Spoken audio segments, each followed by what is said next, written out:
Welcome back.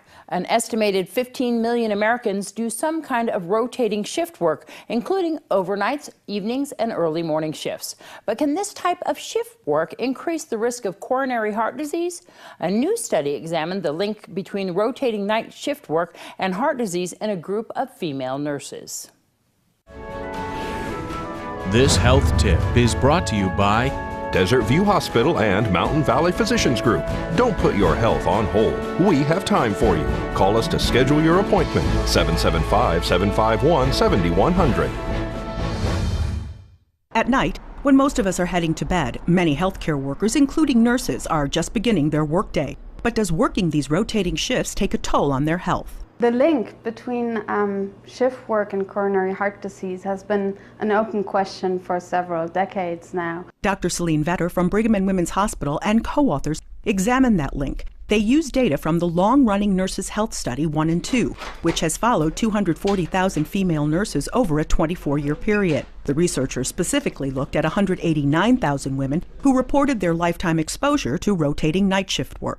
Over the course of the study period, a little more than 10,000 cases of newly developed coronary heart disease occurred. Rotating night shift work is associated with a modest risk of coronary heart disease, even after taking into account known risk factors such as elevated BMI, smoking, poor diet quality, and low levels of physical activity. Once you stop working shifts, the time since quitting shift work is associated with a decreased risk. Rotating shift work was defined as working at least 3 night shifts per month in addition to morning and evening shifts. Even though the absolute risks we observed were small and the contribution of shift work to coronary heart disease is modest, there is an opportunity to help and prevent coronary heart disease by trying to find out which are the characteristics of shift schedules that may carry the highest risk. Catherine Dolph, The JAMA Report. Thanks so much, Catherine.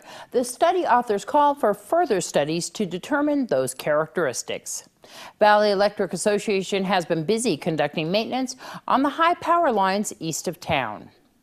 That low-flying black helicopter with 2 men suspended from a cable you might have seen Tuesday here in Pahrump was part of a maintenance operation by Valley Electric Association on its 230 kV lines east of Highway 160.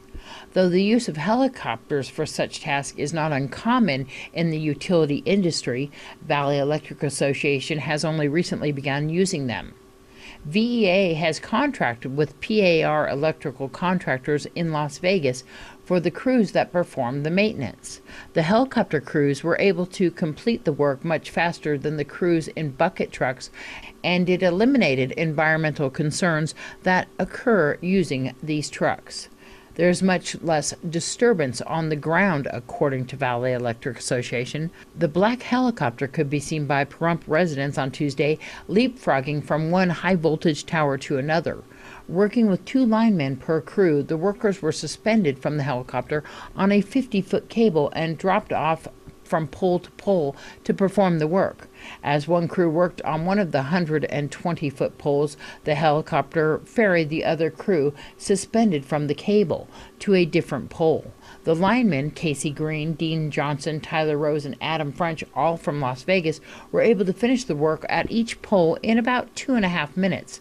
Maintenance, which would otherwise take 8 days using a bucket truck to complete, was finished in 5 hours. This is Deanna O'Donnell for News 46. A block wall and a car were damaged in a central neighborhood after the car plowed into a fence Sunday morning. Late yesterday morning, we were dispatched a report of a one-vehicle accident. Upon arrival, we found a vehicle versus a wall. Although there was some minor injuries, the occupant decided not to go to the hospital. Do you know how the accident occurred? That was actually under investigation by the sheriff's office. And then only one occupant inside the vehicle? That's my understanding. And the Nye County Sheriff's Office Detention Center sprinkler system was activated this morning. Deputies responded to transfer inmates from one part of the facility to the other while fire crews investigated the problem. Just around 10 o'clock this morning, we dispatched a report of a water flow alarm system at the Nye County Detention Center. While en route, we were informed that there was a probability that an inmate had tampered with the system, causing an evacuation of the water from the system within the pod. Upon arrival, we did find, in fact, that we had an activation in that cell. Fire department quickly controlled, with the assistance from MCSO, secured the appropriate riser supplying water to that area, and basically managed the issue in short fashion. They had to move the inmates from one location to the other internally, right? Yeah, as a precautionary measure, the inmates were moved out of the way. It allowed us the entry and egress out of the building, and also ensured their safety. When you go into a building like this, I know that you must have had all sorts of familiarities with this facility right here, and you know exactly where to go, what's going on very quickly? On almost every commercial building, whether it be governmental, institutional, educational, we have a fire pre-plan completed. So just simply bring out the fire pre-plan. They told us through the area. We looked it up and saw our best entryway. But we're always, when we go into a facility such as that, we always have sheriff's officers with us, or the deputies, excuse me, and they accompany us in and out of the facility. They also had to block traffic?